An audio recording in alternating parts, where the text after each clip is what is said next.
What's up, ladies and gentlemen? This is Mr. Madrid from the Mr. Madrid Show. We're here today at a special location. I reached out to my boy here, Mr. Rotten Apple himself, and reached out a few months ago just to check in with him, see if he might be interested in being one of my guests. And he was like, for sure, it's gonna be epic. So as I thought about it more and more, I'm like, you know what would be doper is to come to the shop live in person. So everything aligned, hit him up, and he made it happen. So welcome to the Mr. Madrid Show. How you doing, bro? Doing It's a amazing. pleasure. I heard so much about you, bro. We got so many moms talking about this moment right now, and finally we're here, bro.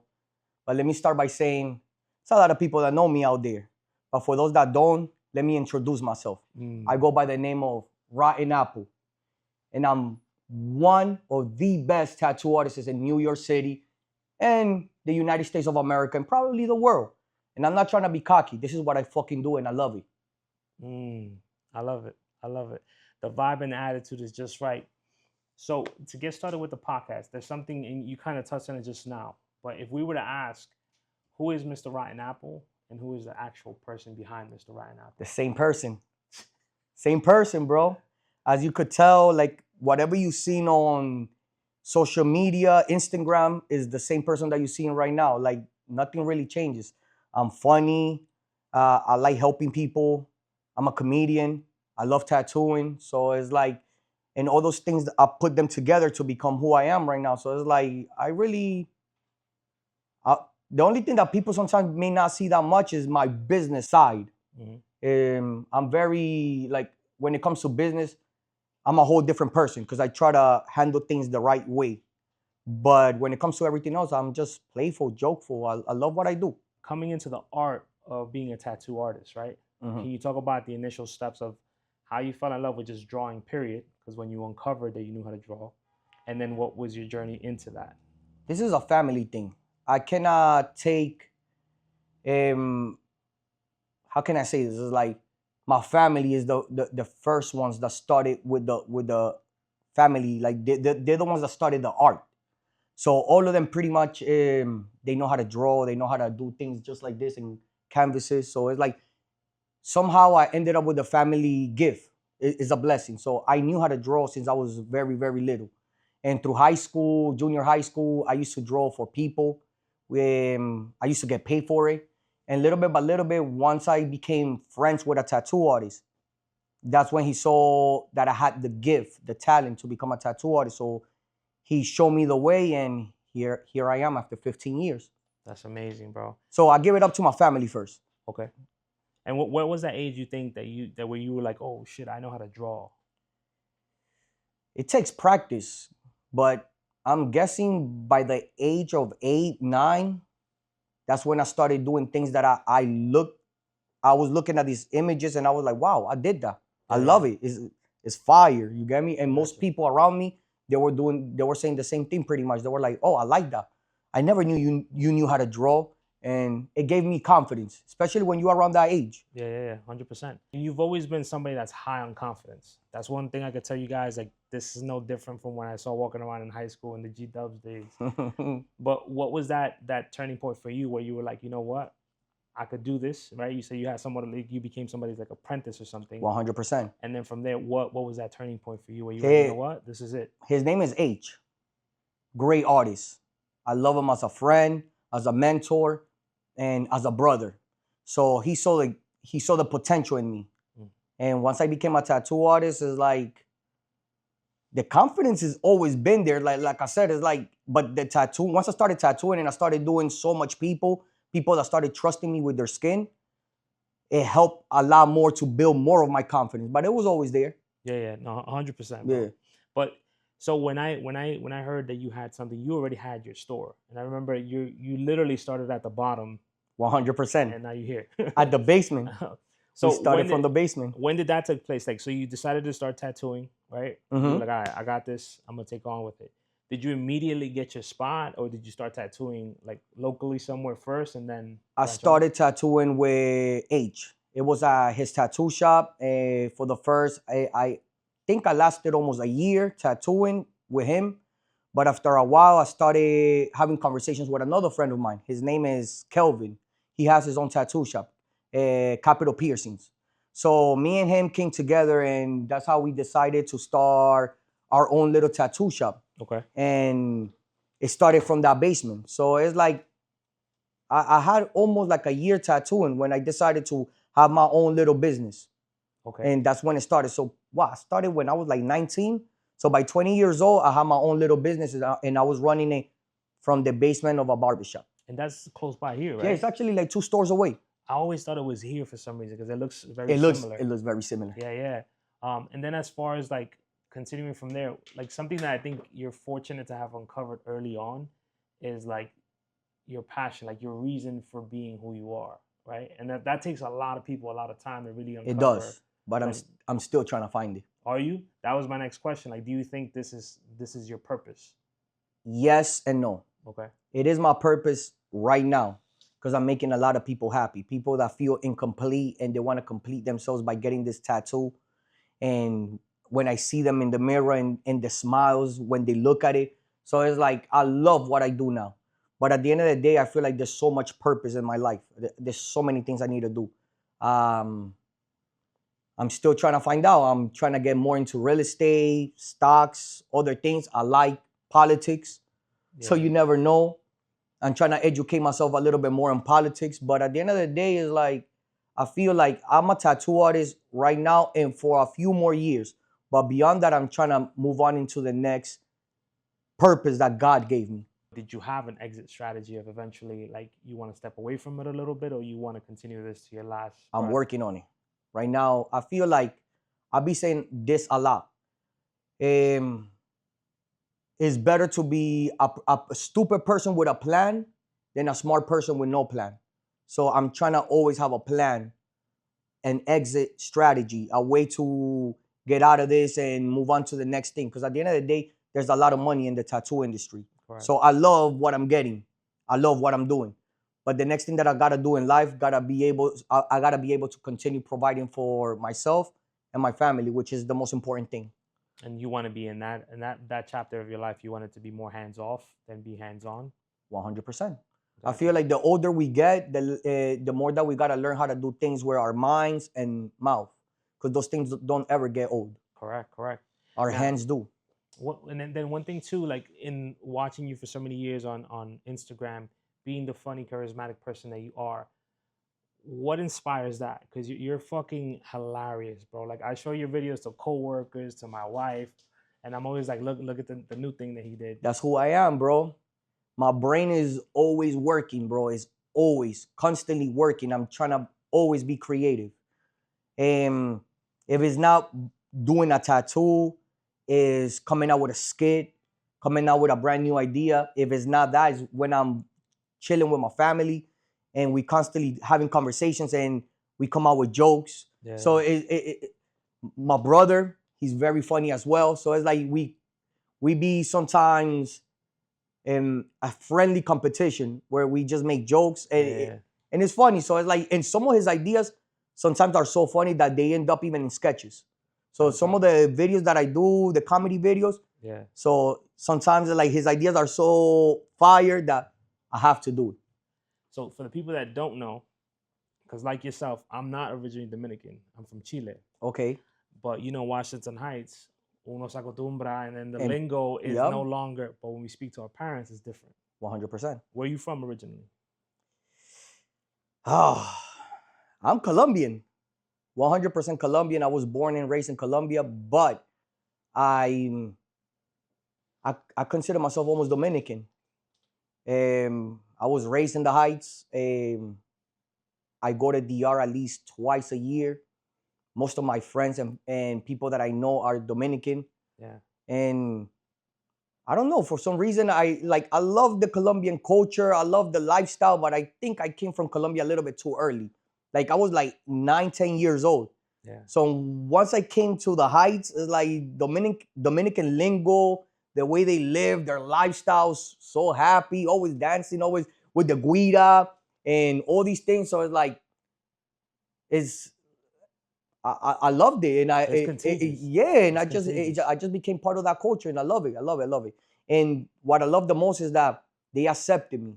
Yeah, Dominicans are like, I love Dominicans. I love Puerto Ricans. I love everybody, bro. Yeah. But Dominicans, bro, they accepted me, and it's like sometimes they even get surprised when they realize that I'm not Dominican. Yeah. Same here. And that's why I feel like it's there's a lot of similarities there because I'll be places and the lingo will be straight up Dominican, and then when they uncover, they're like, "Oh, what part of DR is your family from?" That's where they go. They don't even ask you. Y ahí es cuando yo empiezo a hablar como un colombiano y todo el mundo dice, pero ¿dónde usted es parcero? Y yo le digo, no, es que yo soy colombiano. You see, so it's like, but sometimes the Dominican does come out. So hit them with that one. The Dominican one, I don't know. It's like, it just happens It's natural, sometimes. bro. Yeah, it's like, I don't know. It's like, it comes out here and there. Even people, I hear the Colombian, but I see some of the Dominican in there. So it just happens sometimes. Yeah, I remember hearing, like, the first time I saw that you spoke in the Colombian dialect, which I love, bro. That just sounds gangster. Yep. But the Dominican one is more like una galleta. Like, you know, it's like Yeah, you're gonna yeah. hit somebody, either you like it or you don't. But it is what it is. And similar to you, like the culture embraced me, and that's what I fell in love with too. Yo, like I said, Dominican Republic is beautiful, bro. If there's anywhere in the world that I'd rather travel because you find everything, beautiful women, beautiful beaches, delicious food, the culture, everything, Dominican Republic. Yeah. I love it. And to bring that full circle, being that they, similar to myself, we've embraced that, they've embraced us and made them part of their family. How has, you mentioned Washington Heights being heavy into the Dominican culture and stuff like that. How has Washington Heights, Dykeman, Uptown played an influence into you and your business? Everything. Let's just say I grew up around this area. So it was very important to me to put my business around this area because I wanted to contribute to the same people that gave so much to me. So when it comes, like, my business is designed, like, my whole idea when it came to my business is like to design it for females. Because when a female feels comfortable in a place, men will be there. Yeah. So the Dominican women are very complicated. So if you please a Dominican woman, I'm dating one. So if you make a Dominican woman happy, or any type of woman, then it's like you succeeded. So that's one of the main reasons why when I opened this business, that's one of the things that contribute, that I had to make women happy.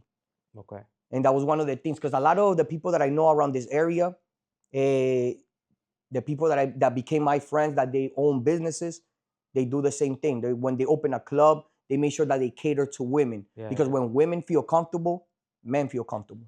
And let me ask you a question about that too, because there's differences between everybody who's starting a business or choosing to pursue being an artist, even podcasting.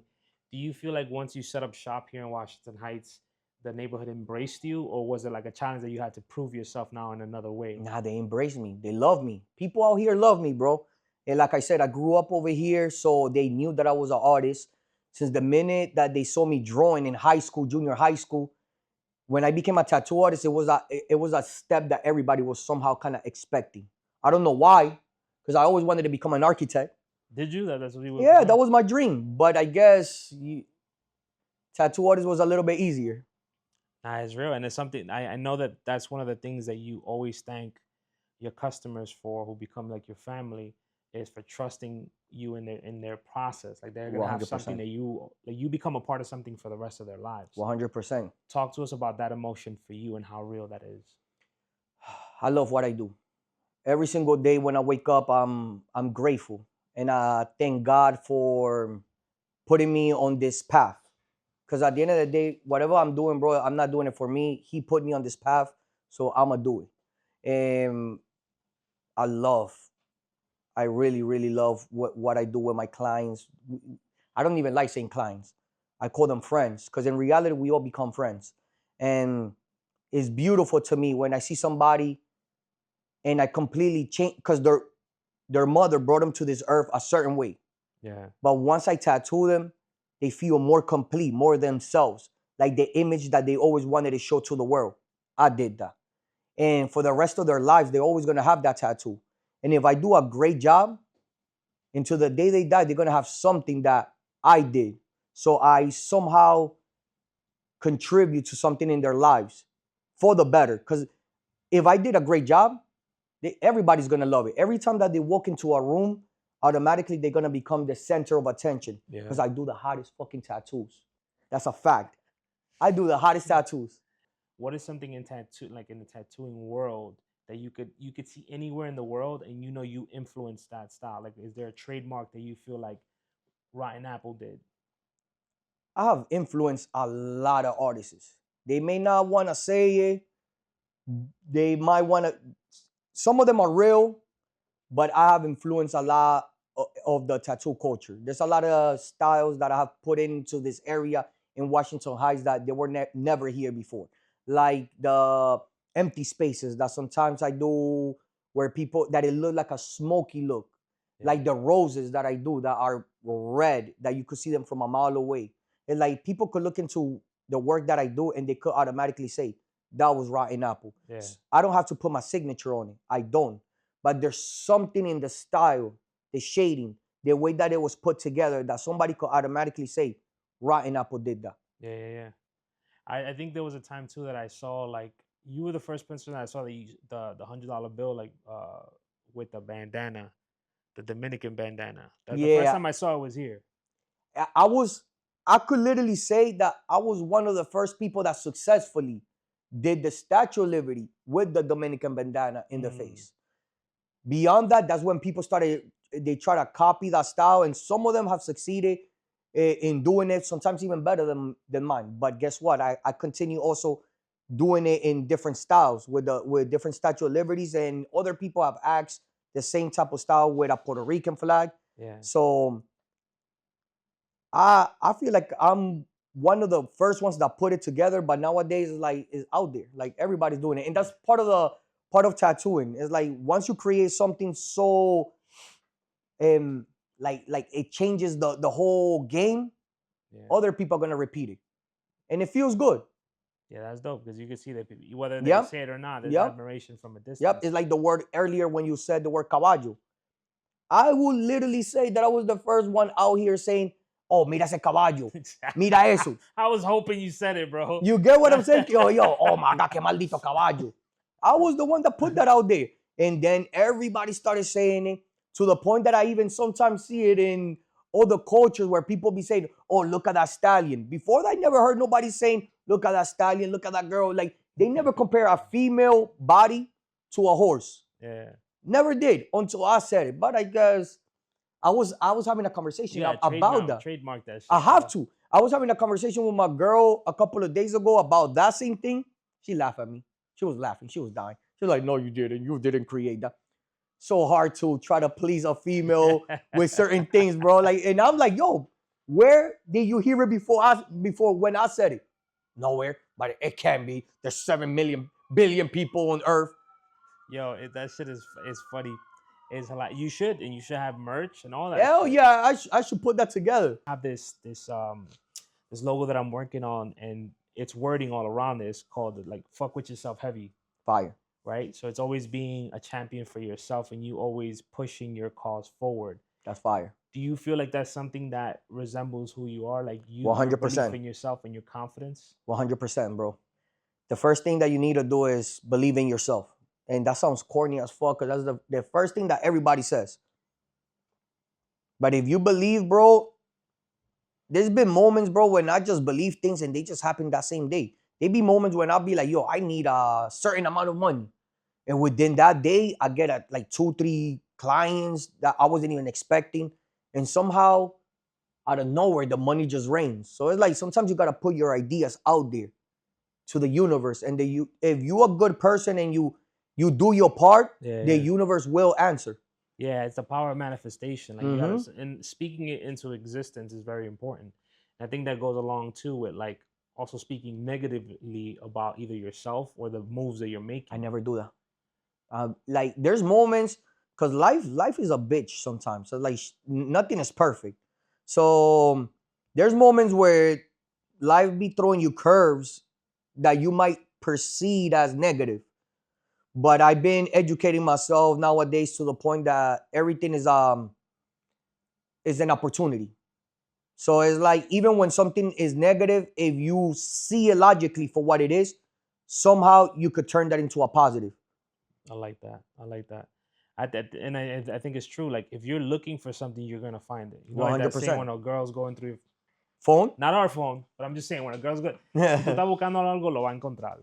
And I feel like when you're like that, you find it. And like the negative things in life, being where we come from, like that's already present. That's as Mm-hmm. soon as you walk out the Mm-hmm. door, or Mm-hmm. sometimes in your house. So that's like 100%. second nature. So like yourself, you have to choose that outlook on life to be optimistic and to look at things from a different lens. And that's really up to you. What do you think keeps you in pocket when it comes to that versus accepting the negative and just letting yourself fall into that? I Once again, I said it earlier that whatever I'm doing my part. I know in order for me to be the greatest tattoo artist, I gotta continue marketing myself, continue doing amazing tattoos, treating my clients with love and respect. And so I'm doing my part. But I also know that I'm following God's plan. So that's why sometimes I don't even think negative, because He has a plan for me. So, and if you believe that, then it's like he don't want nothing negative for you. Yeah. So that's why everything that I do is just with the mindset that I'm gonna be all right. And I hear you talk a lot about God. Like, how has God played a part in I don't you? want to talk too much about God because it's like some people get annoyed. He's too religious. Yeah. I love God and I'm grateful for everything that He has done. But and we could have many conversations about that. But at the end of the day, it's like He's my best friend. Is there a testimonial where you could say, like, this happened and this is how God showed up for me, and from that moment forward, your belief was the most? Let's just say that I've been through, like, my life has always been really, really good. I could literally say that my whole life I've been very, very successful. I've been able to live my best life without having ever any problems. But there's certain moments where you go through tough times and you look around and sometimes there's nobody there except God. Yeah. So that's when you realize that He's the one that holds you down. Looking from the outside in, seeing your videos, the way you are, I would never assume that you've ever felt alone. And I know that's not fair to say, but I'm just telling you, like, Yeah, it happens. and I think that's where people also get it messed up, where it's like you had a journey just like anybody else. You go 100%. through, you bleed just like I do. 100%. So it's cool to hear a little bit of vulnerability in that aspect. Moving on from that, the inspiration and all those other things, and the fact that you are able to influence your family, the friends that have become part of your tattoo portfolio. What's something that you want to give back to them in the form of either, I know we were talking offline about like helping other people go into the world of being a tattoo artist, or go ahead and do the things that they believe in or are yearning for. Like, what is something that you're doing to help out either the community or people that want to walk on the same path as you? Everything that I do is for my family. So even when I'm working, tattooing, or any decision that I make in my life is for my family.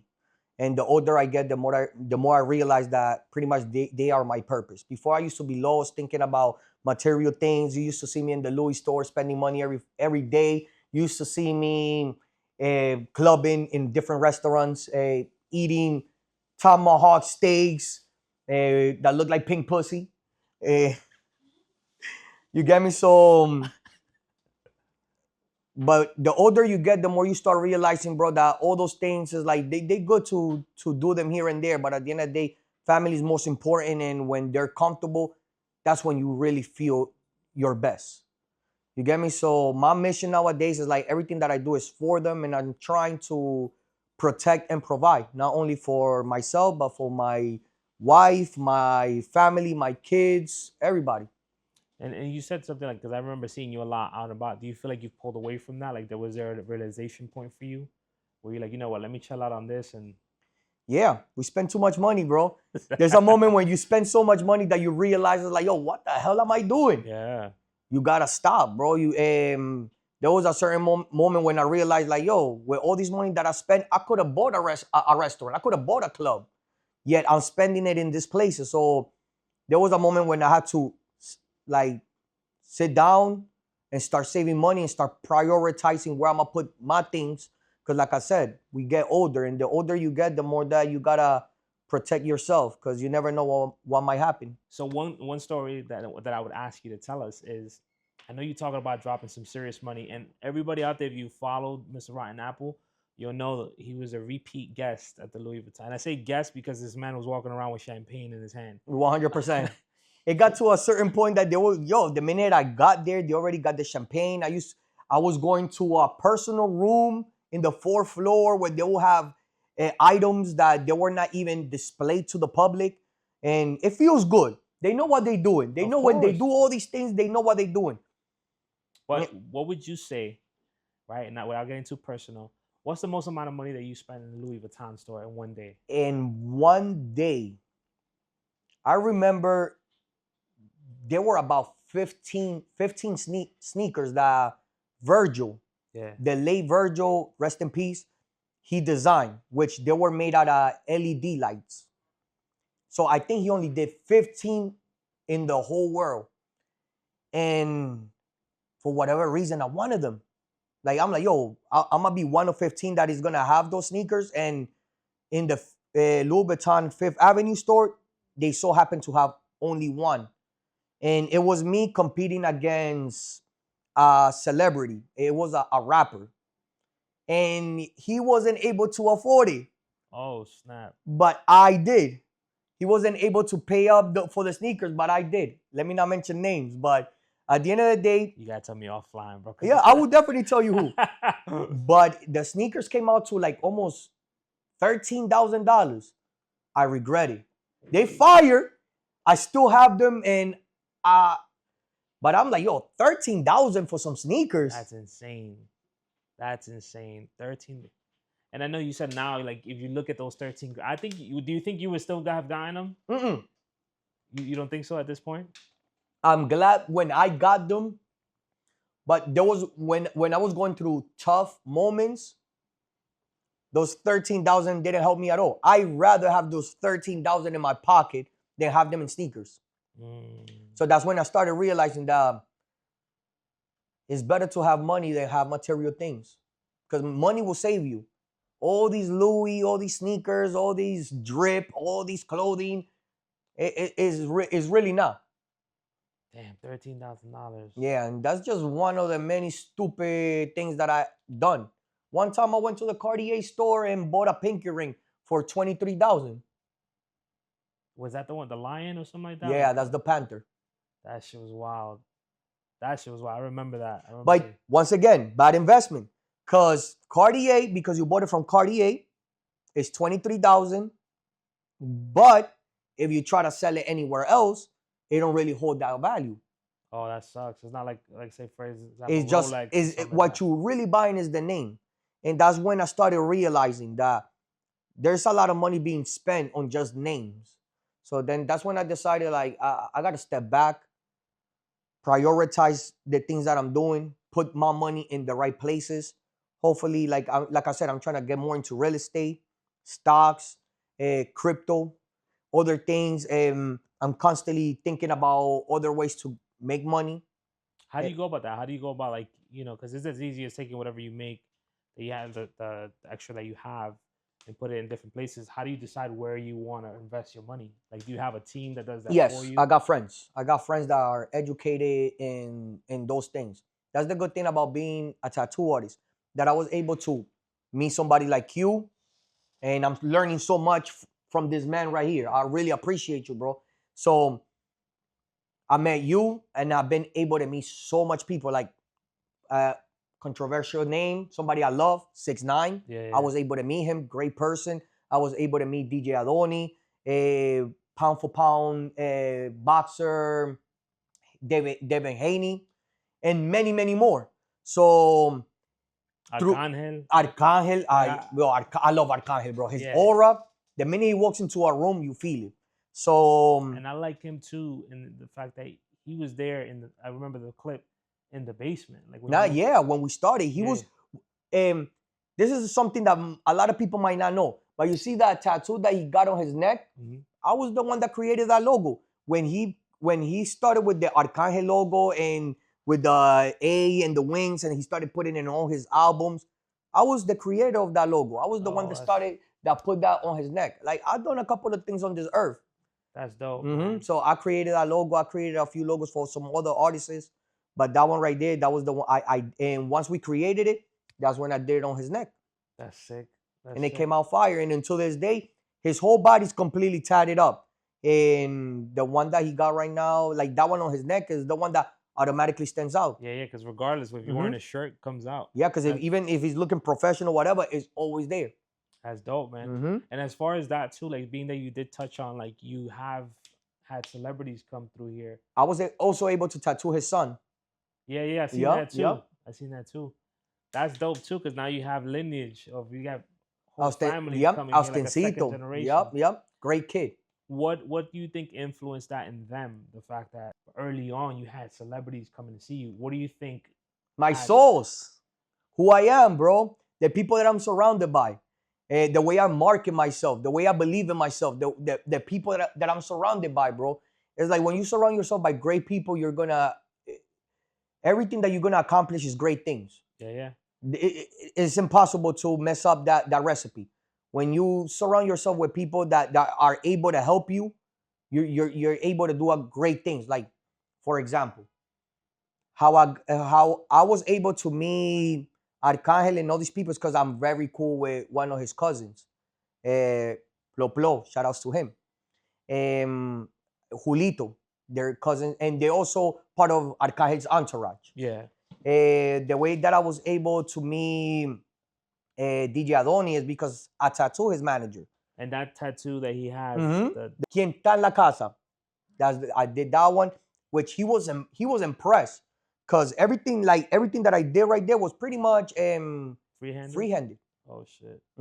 He couldn't believe it, and we did it in less than 3 hours. So he was amazed because some of the other tattoos that he has done, great work. It has taken him about 4 to 6 hours. But everything that I did all from this area all the way here, I did it in less than 3 hours.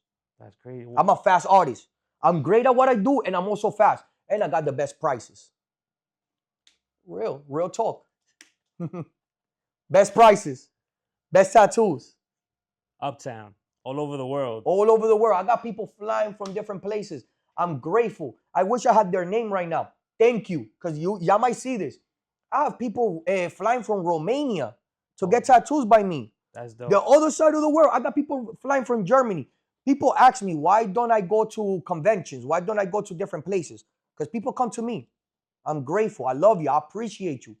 I got people flying from next week. I got people coming from DC. I got people coming from Cali. Yes, you came. My man was from Florida. I was gonna say, I'm like, my man came from Florida. Yeah. So I had to. I'm blessed and I'm grateful. Yeah. And it was long overdue. Yeah, and I appreciate you too, bro, because I would come in your live just to see the funny shit you would do, or even it's not always funny. Sometimes it's inspiration or real shit. And I love the rawness, pause, of like your message. Like you don't sugarcoat anything. And that's the beautiful thing about the whole theory, not a theory, but the truth in being your own boss. You're not upholding a certain image because you're gonna get fired or anything. Like you're you all the time. I like the way you put that. It's true, right? Yeah, the way you put it, it makes complete sense. But I'm a firm believer that like you should always tell people the truth, but respectfully. Yeah. So yes, I'm very raw. I'm very authentic. Everything that I say is from the heart. But I'm also making sure that I'm not hurting anyone. Because I'm a firm believer that chase your happiness without hurting anyone. Because some people, just by them making happy, they gotta either take money from somebody else or hurt somebody or talk shit about somebody. And me, I'm a firm believer that I wanna be happy without hurting anyone. So everything that you see me put out there, it could be funny, it could be comedy. Sometimes I'm very real and I speak about how I feel about the world. Sometimes I feel I have my little political moments when I talk about what's happening in the real world. And it's like, that's all me. Like, I'm like an onion, bro. I got layers. Yeah, you gotta peel that onion back. Just like most comedians. Like if you notice, most comedians nowadays are the ones in podcasts. Yeah. Because they got so much to say. Joe Rogan, comedian. But he's also like, if you really listen to this guy, he's very, very smart. He's able to put himself into so many different topics. He could talk to you about basketball, football, politics, UFOs. Yeah, everything. And I'm that type of person, bro. That I'm the same way. I have educated myself in in so many topics that even when and I did that for for myself, but also for my clients. Cause it's like I be having so many different type of clients. I be having clients that are cops. Yeah. Some of them are doctors.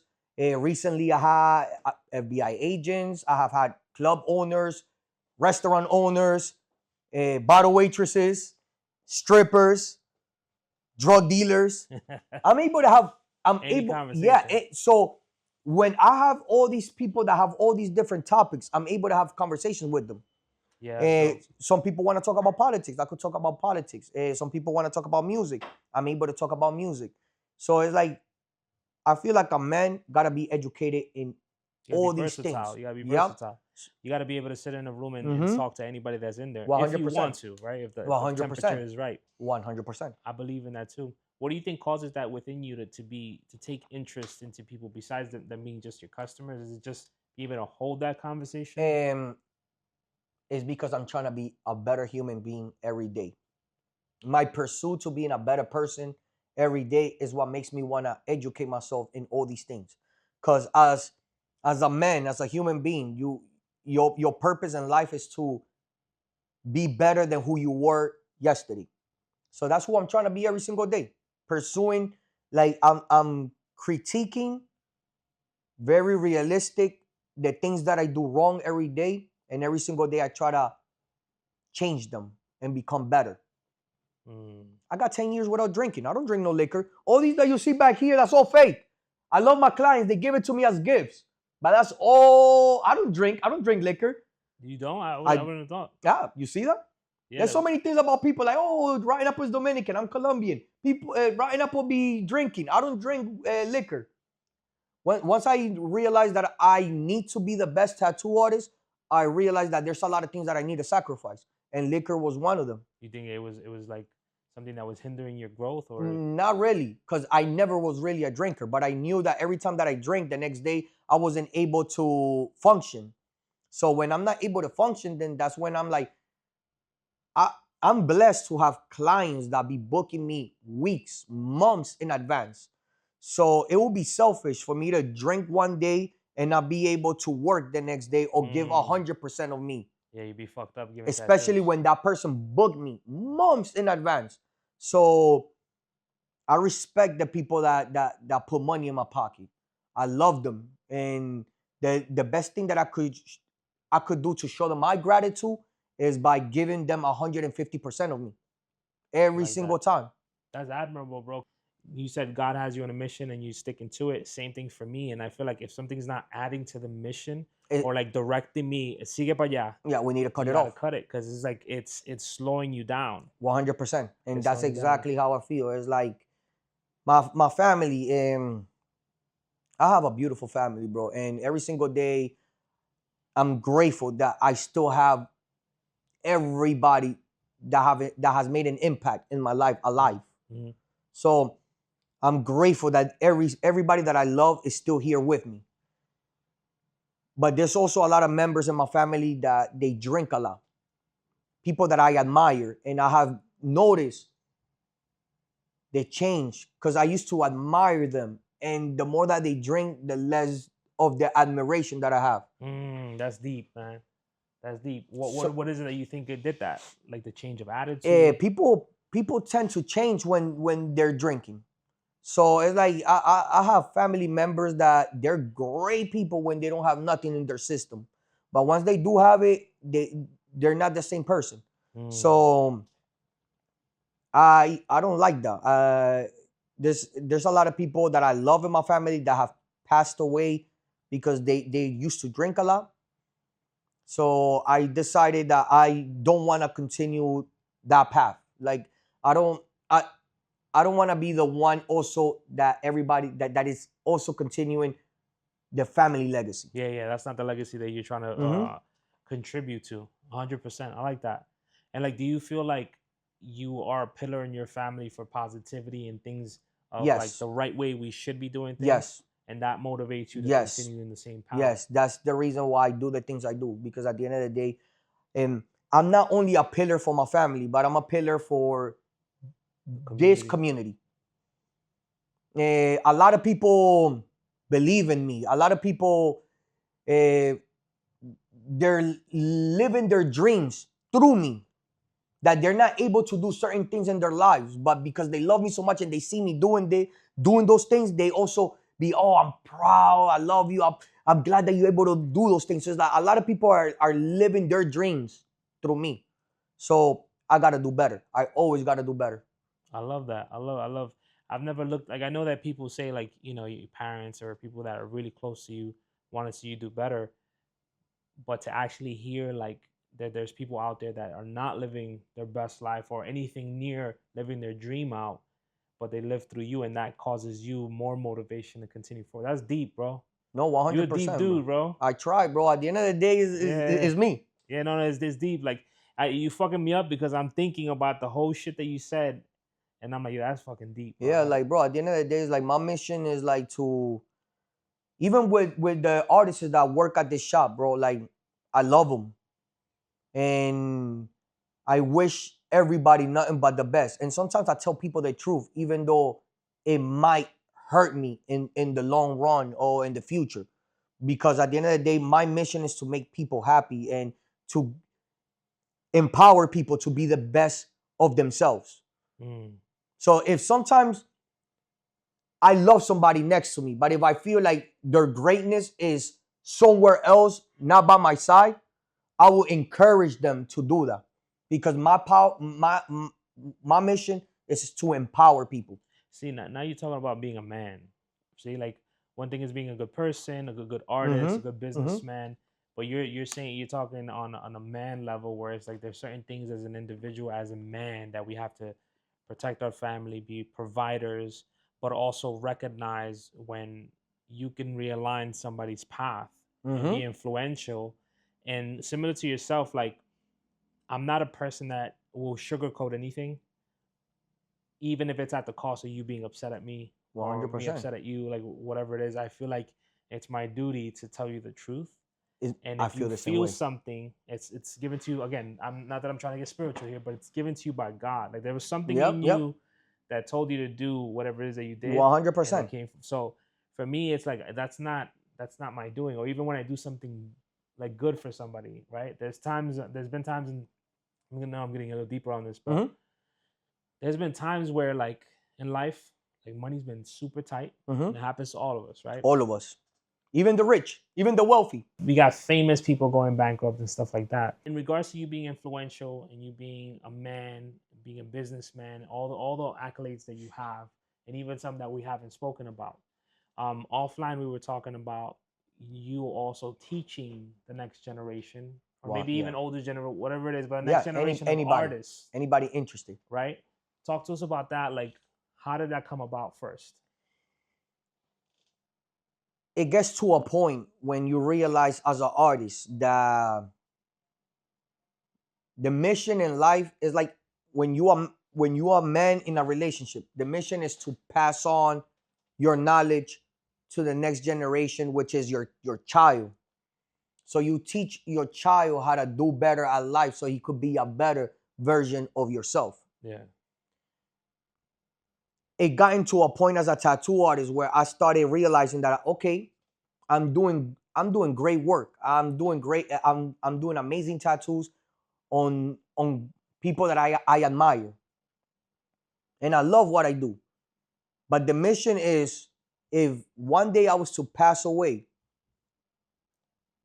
my legacy ends right there. Like, the artist, the tattoo artist, what I was creating, the souls that I put together, how I used to make a tattoo is gone with me, unless I teach somebody how to become a tattoo artist. Your legacy. So that person is gonna continue that technique that I taught them, or that type of style. They're gonna continue passing it on to the next person and the next person. So that artist right there that I helped develop, he has a little bit of me. Yeah. So I'm contributing to the next generation and the next generation with the things that I learned. And that is the mission. Because imagine if somebody was to create, the person that created the hammer, if he would have kept that recipe to himself. We wouldn't be able to put nails inside wood. You get me? If somebody would have kept the recipe for cooking lasagna, we would never be able to eat lasagna. So at the end of the day, bro, it's like everything is passing on the knowledge. And so how does that work? Like, do you have a school? Do you teach it right here at the shop? Everything that I teach is with the idea that you got to use people for the real world. I teach people the basics with fake skin. Okay. So pretty much I help people get all the right materials. All the mistakes that I ever did in my beginning years, my first 5 to 10 years, I'm able to teach people in less than 5 to 10 days. Yeah. So everything that I learned in all these 15 years of my life, I'm able to teach people now in a week. How do I do that? I show them the right inks, how to set up, how to be a clean and sterile, how to treat their clients. And not only that, I also teach them the most important thing, how to do a clean line, how to start shading, all the things that will do a great small tattoo. Because I always teach the people that I'm trying to teach to become artists, you got to start small. Because when you start perfecting all the small little things, then you could go to the next thing where you feel more comfortable. So we start with face skin. Once I start seeing that the person is doing clean lines, I put them to do a lot of triangles, circles. Believe it or not, the hardest thing in tattooing is circles. Not stopping, trying to do a line from beginning to end without doing little lines. So it's little techniques. Once they know how to do that, I put them into the real world. I tell them, bring a person that is trusting you with their skin and do a tattoo. Through that whole moment, that's when I'm giving them you should position your arm in this way. Put more pressure on this little area. Because at the end of the day, the best teacher in the world is life and the mistakes you do. Yeah, 100%. That's the best teacher. I could try to teach somebody the best things in life, but you got to put them out there in the real world so they could make their own mistakes. And those are the best ways to build a foundation. That's awesome, man. And like, so you have a whole step process where you take them from like point A all the way to Z. And the technique that you talk about, right? Because I remember years ago, because I've been following you for years, you used to talk about how you were expert in your craft, but you still used to go and get training for different techniques. I'm still learning. That's awesome. When you find anybody on this earth that will say that they know it all, you got to run away from that person. He don't know nothing. You got to run away from people that are too cocky, because that's scary. It's like when sometimes you ask a female, what are you? From 1 through 10. Oh, I'm a dime. I'm a 10. Oh, so you have no room for improvement? God damn, you set them. So you there's no room for improvement. You a dime. You perfect. Yeah. Everybody has room for improvement. Everybody got room for improvement, bro. And so every single day I'm learning something different. Even from the artists that work with me. Shout outs to Sami and Jandel. Nestor Inc. and S. Sami Tattoos. Even from them, I be learning. They have less years tattooing than me, but at the end of the day, they're great at what they do. And sometimes you see certain techniques that they do that you be like, oh, that's how you do that. Yeah. So you always got to be open-minded to learn from anybody. I'm always ready to hear great advice from an old man or from a little kid. There's a lot of adults nowadays that they just don't want to listen to nobody because they're adults. But sometimes if you hear something that could change your life and it's from a 7-year-old, you gotta listen to them. Yeah. I know this is cheesy, but I remember I think I was maybe 18, and a lot of times like you don't give respect to youngsters. I'm not saying just in particular, just in society. Yep. And I was talking to this little kid, and he tells me, "Do you know how to tell how old a tree is?" Look at that. I don't know. You don't know? I don't know. That shit blew me away. But you see what I'm saying? He must have been like, I don't know, 7, 8, maybe 9. And he was like, you count the rings. When they chop it, the rings is every ring is 1 year. So like what you're saying is that is 100% correct. Like the moment that you feel like you got it all figured out is when you got everything. You got the whole game fucked up. There's a saying. I don't know if I'm saying it correctly. It's like when you make plans, God is laughing. Yeah. And it's Jay said that in an interview. And it's the same thing that we speaking right now. It's like the moment you feel like you got everything figured out, that's when sometimes life hits you in the head. Yep.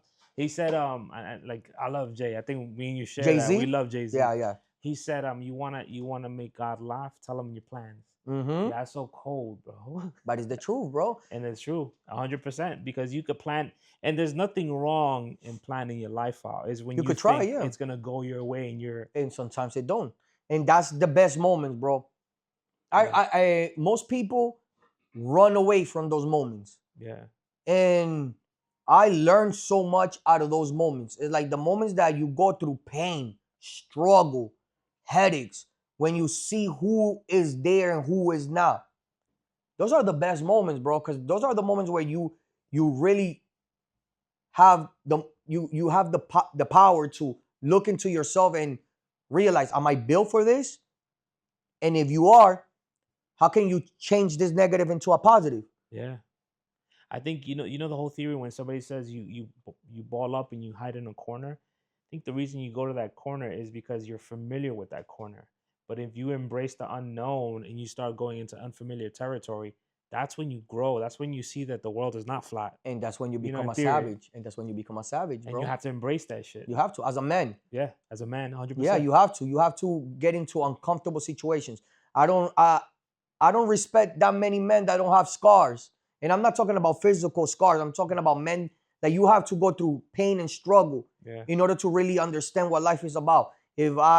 Sometimes I hear advice from certain people that have never even went through no struggles. Yeah. It's like when sometimes people try to give you advice about, oh, you should do this in your business, but they don't own a business. Yeah, 100%. You get me? Like, yo, sometimes if the idea is right, then you listen, but how can you relate to me when we're not going through the same problem? One of the big examples of that I be giving people is like, somebody could just come up to you and be like, I got cancer.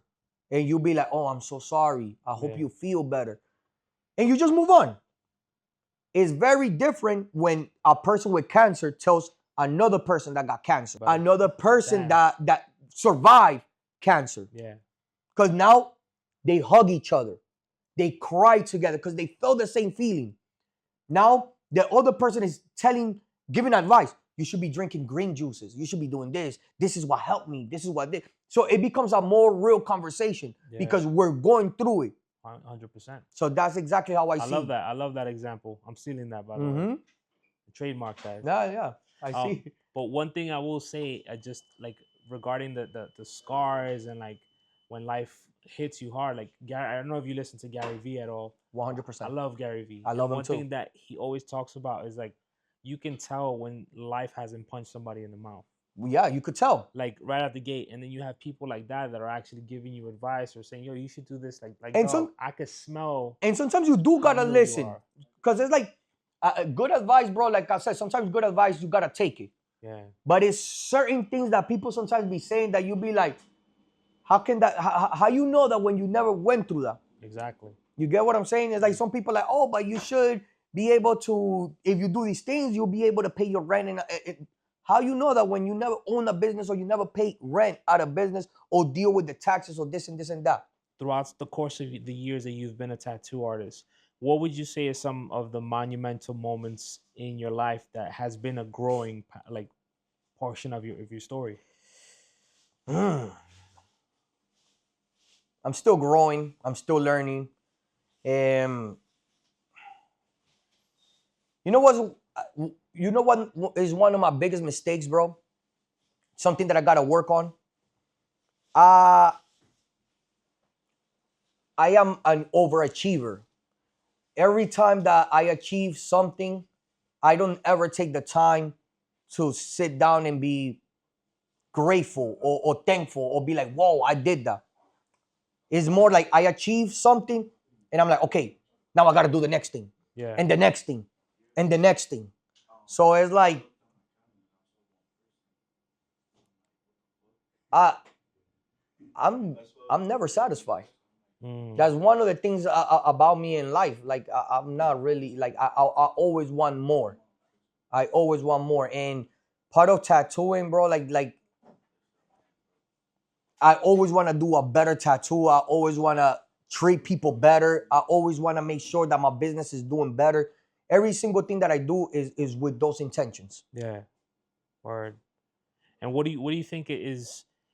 People always have like the great things about being an overachiever is how we think. We're not thinking negative. What do you think could be something negative of that, of being an overachiever? Is there That something negative? Yeah, that you never sit down and smell the roses, that you never really realize what you achieved because you always moving on to the next thing. You get me? Like sometimes you do something amazing and you be like, whoa, I did that.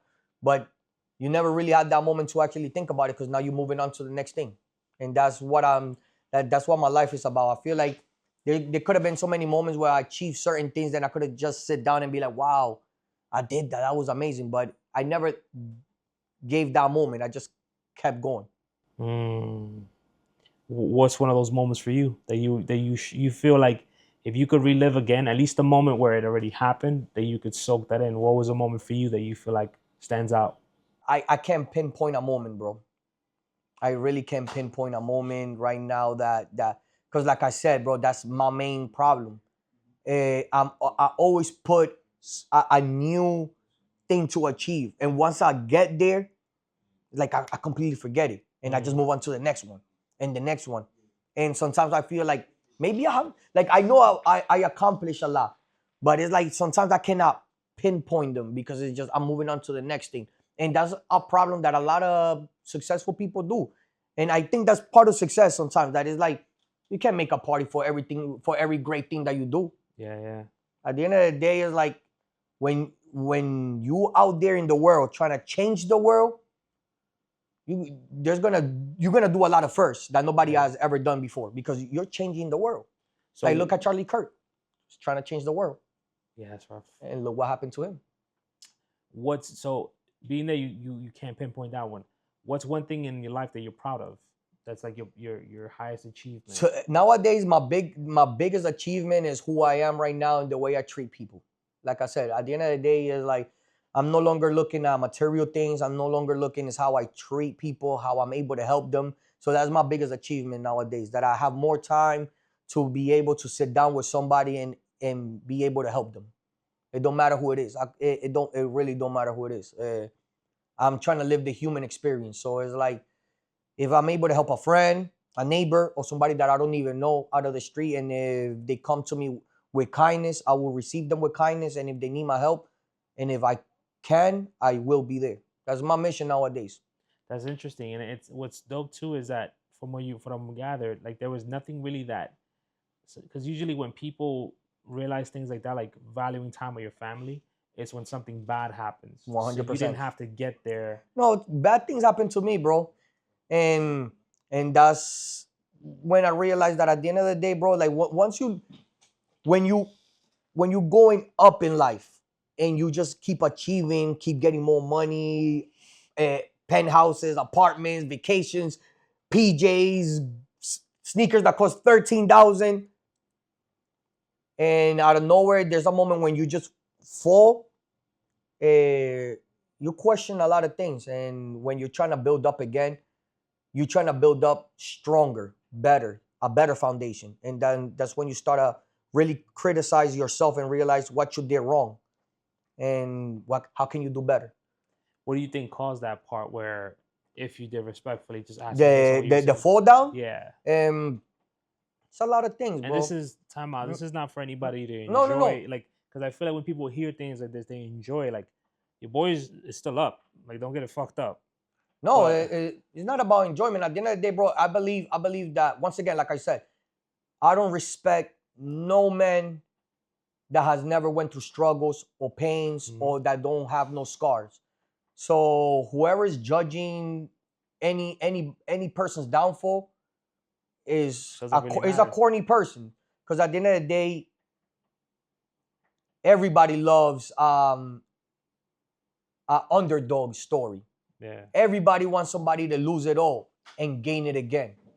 And I'm one of those persons, bro, that I could say that I never lost it all, but I could have, if I would have not done the right decisions, I could have lost it all. So I started making all the right decisions, and thank God, bro, we're still here. We're still maintaining better than ever, and hopefully we're gonna do even better. Of course. That's the mission.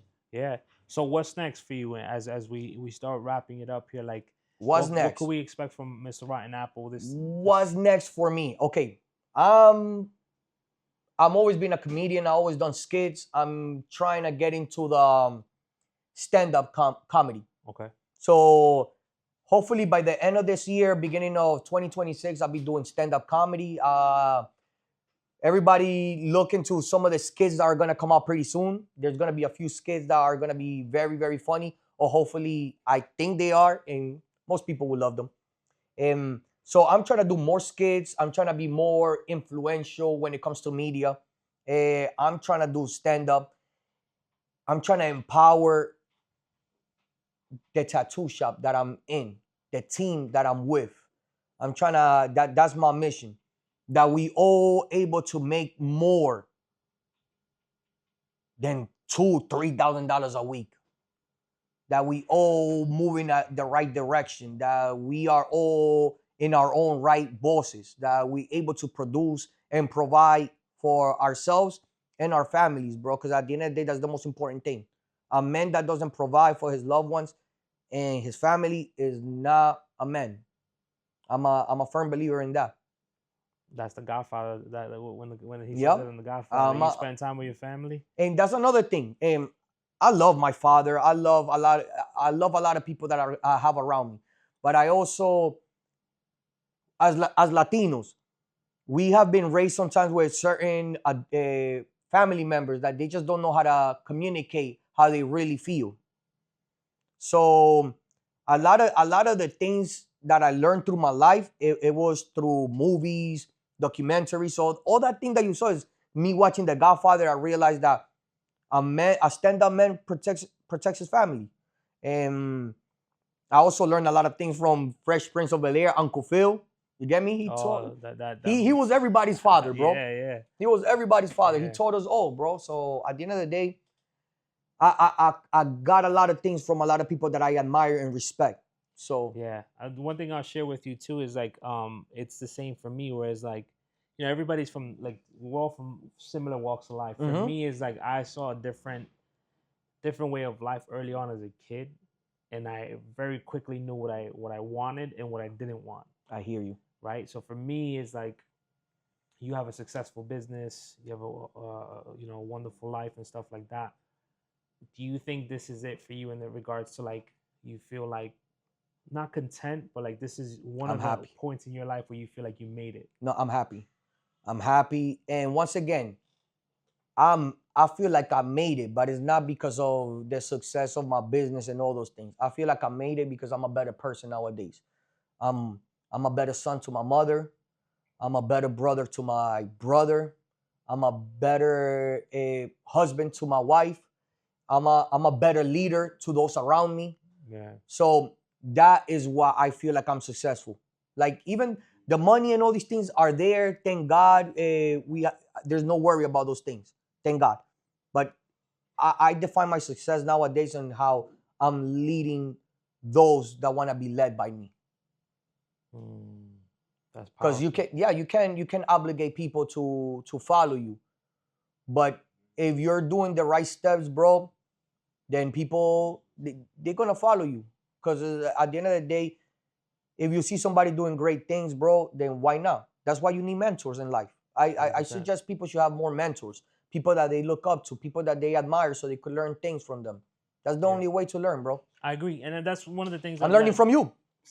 That's one of the things that I think like is important, especially from the neighborhood, the walks of life that we come from, is sharing the importance of networking. And it's okay that you're not the best one in the room, because actually that's the room you want to be in. Because if you're always the top dog in the room, then it makes no sense. Yeah, you're not gonna really learn. Yeah, you have to learn, bro. That's important. And for me, I like what you just said right there. Yeah, 100%. Bro. And again, part of the Dominican culture, yo me tiro.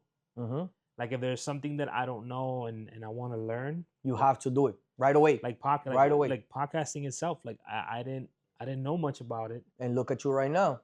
And the thing too is, I shared this earlier today. I went to the paper plane store And I was talking to one of the guys there. He was asking me what I do, and it was that conversation. I'm like, I just fail forward, bro. Like if I fail, like it's all good. Like I get up and I keep it moving. That's what I admire about me and people like you. It's like, bro, life is about failures, bro. Some people sometimes they just don't wake up or do certain things because they just scared to fail, bro. Me, I'd rather fail and know that that didn't work, and then now I have more insight. I'm smarter now. I Yeah. know that me doing that is not gonna work. So let me do the next thing. Imagine if you didn't do this. If you didn't take. the leap Imagine of- if I wouldn't have not, because I had the opportunity from the tattoo artist that he saw potential in me, and he said, "Yo, you should become a tattoo artist." Imagine if I would have said no. Yeah. But, or no, I can't. but That's the part that I think people Mhm. get it the most fucked up is when you tell yourself, I can't do that. no, Yeah, you can't because you're not gonna try. So I- yeah, you I, see, I rarely, I don't think I have ever said those words to myself. yeah, It's like whenever I decide to do something, bro, as you could tell, some of the skits that I done, they're like the one that happened in the rain, where I was in the floaty with the hookah. Yo, it was raining crazy that day, and it was thunder and lightning. Anything could have happened in that moment. I could have gotten shot. That water was dirty as that's what I fuck. thought about when you were in that. That water was dirty as yo, bro. It was dirty as fuck, bro. So in that area right there, yo, bro, this is rats. Like, yo, bro, it was just a thing that it was like, there's so many bad things that could happen at this moment, but it could be epic. but it was epic, and that's life, bro. Sometimes, I thought about your sneakers because I'm always like, yeah, bro, I was like, fuck it, yo, bro. I don't even know how the hookah was working in the way that it was raining. I even created a little thing that was curving it up too. So it's like the time of the pandemic when I created the whole quarantine box. that when you were hustling. Exactly. Yeah. The one that I also did when I was in downtown, that I was in the bicycle and I was with the quarantine box and everybody's just like, You came on the news with that one. yeah, I came out in the That's news so with that dope. one. The And one, that's you. That's all your idea. Like you. Come yeah, up with those that? were all my ideas. The other idea that I did is with a great Instagram influencer. His name is Mike Ruga.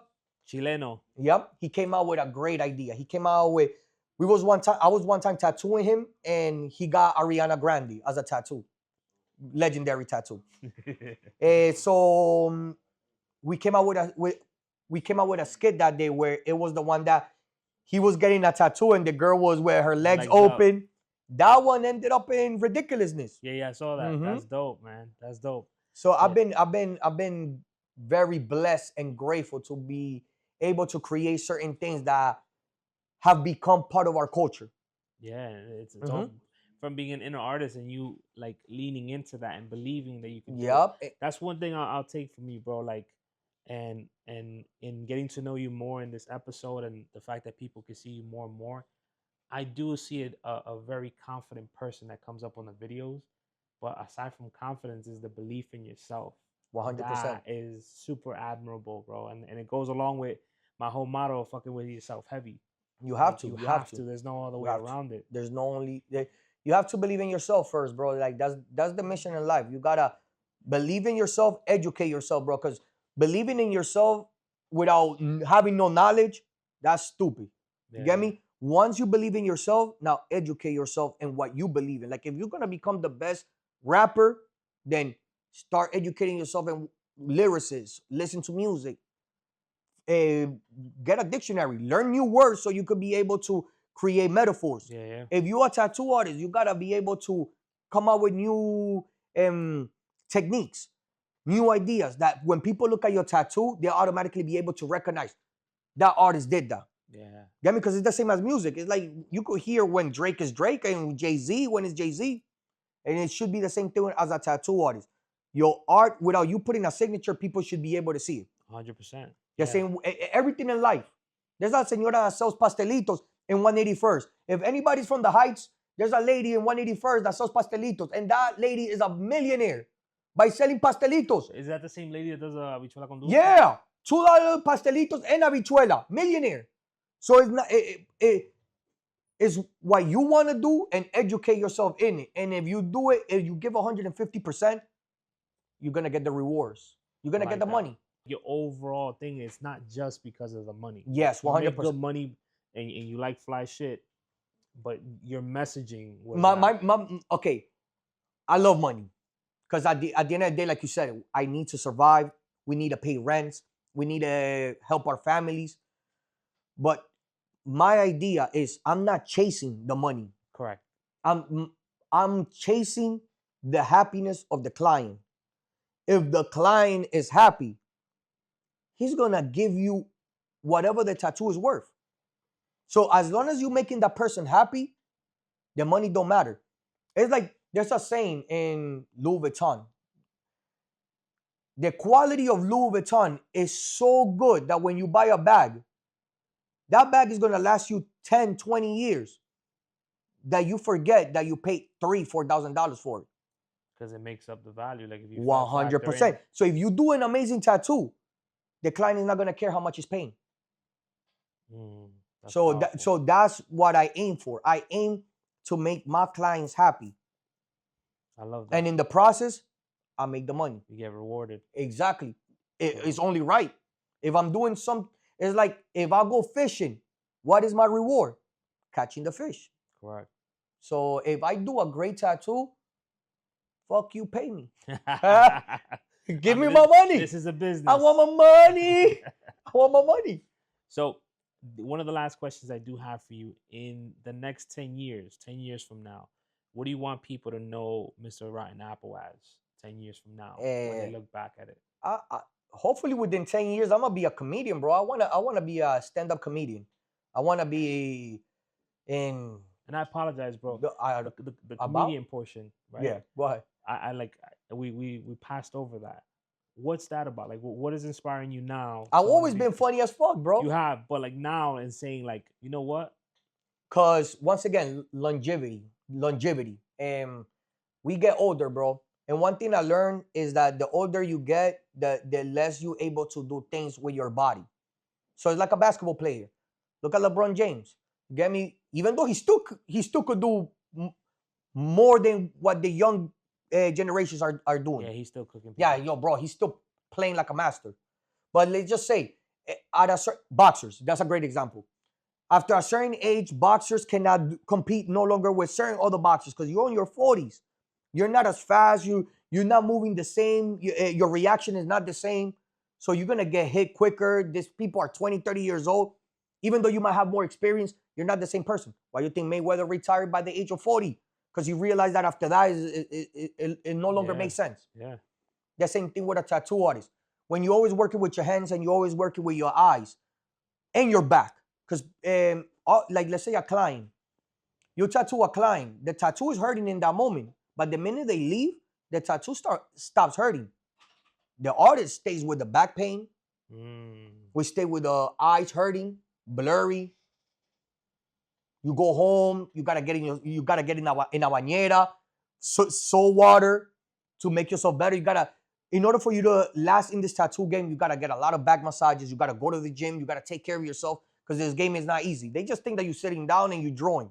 That's the ignorant person. I never looked at it like that. But I never looked at the wear and tear that it does on you. Nah, it takes you out, bro. Most artists after 40s and 50s, they have the little that they're shaking their hands. Yeah, like because of so much like the tattoo machine be vibrating, all these things. Some machines are heavy. So unless you don't take care of yourself, your longevity, you're not gonna last. So before I get there, I wanna stay young forever. So my mission is once you realize what are the things that you're able to have for the rest of your life. Voice. Like most politicians. Like you see some politicians be 80, 90 years old. And they're still senators. They're still judges. Why? Because they don't need their bodies. They just need their minds and whatever they have in their mind, put into words. Yeah. So the mouth is the last thing that goes. It's crazy. You get what I'm saying? So as a comedian, if I was to be a stand-up comedian, I could be 60, 70 years old. And as long as I'm popping, I'll still be able to stand up and do a comedy segment. You get me? I'll be able to do a 1 hour of comedy. If I was to be in politics, then if I become a senator or something like that, you never know. It's your words. Vote for your boy. Yeah, you never know. I don't know. I don't know if a lot of people might vote for me because I might be Republican. I don't even know why I said that. Shit is going to hell right now. This whole podcast went to shit right now. My bad. So I'm thinking right now to pretty much what is the best thing for me. Because like I said, I'm still young. I'm still got a few more years in this tattoo game. But I'm also trying to invest myself in a whole bunch of different other things. And like I said, most likely one of these days I'm gonna start promoting my stand-up. So whoever got love for me, like we Yo, do that. and you show love too, like, and then we'll get to the 10-year question, and then we'll call it. But I remember early on, there was some people that came into your shop one day, and they were like, "Oh, we're selling tickets to this new something, whatever." Yeah, I don't even think you went. I don't know. I didn't. You didn't. I didn't, but And I bought them. I think you bought like 8 tickets. Yep. And they were like, "We just wanted you to buy 2." And you're like, "Yeah, but I got people. I want to bring them with me." Mm-hmm. And you bought all 8 of them. It was dope to see that, and I could speak into the fact that you do support and show love back, Everybody. which is powerful, bro. Yep. So I just want to give you, a big up. Part of the human experience is for you to share your blessings with everybody around you, and it's just not even family members. Sometimes you gotta. There's people like you see it. There's a lot of influencers that they be putting on Instagram whenever they help somebody and they do a video about it. Yeah. If I was to do that, I would have had 12,000 videos on Instagram.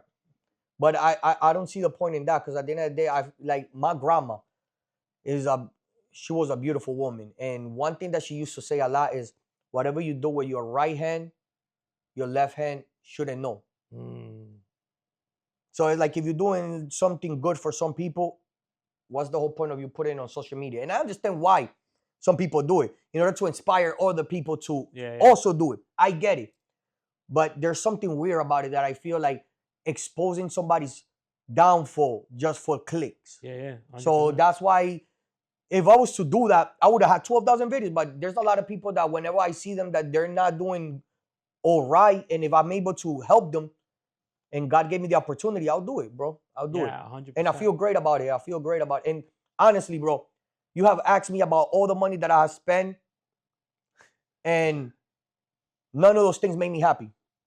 The thing that really makes me the most happy, bro, and I swear to God, I'm being real, it's not trying to sound cool, is when I help people.